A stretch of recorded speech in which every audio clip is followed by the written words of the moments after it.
Aduna nay persons of interest nga gisubay karon ang Lapu-Lapu City Police sa gikatahong responsable sa pagbunal og tubo sa ulo sa usa ka nagpailang political critic ug photographer sa usa ka kanhi mayoral candidate sa Lapu-Lapu City niadtong Biyernes sa hapon November 28 sa Barangay Pusok. Kini ang gibutyag ni Police Colonel Antoneto Cañete, officer in charge sa Lapu-Lapu City Police Office. Mato ni Cañete, dili lang una nila ibutyag ang background ug identity sa maong mga individual aron di maapektuhan ang dagan sa ilang investigasyon. Gawas sa duha ka mga lalaking luwan sa motorsiklo nga nakuhaan og hulagway, gisubay pa usab sa Lapu-Lapu City Police ang mga posibleng lookout o ang posibleng nanag-iya sa motorsiklong giluwanan sa mga suspitsado. We have our CCTV footage, backtracking. We have also the plate number of the motorcycle used by the alleged perpetrators.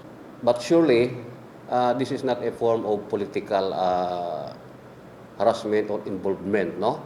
Because, you know, the fact is already non-election period. And at the same time, Lapu-Lapu City is a very peaceful place.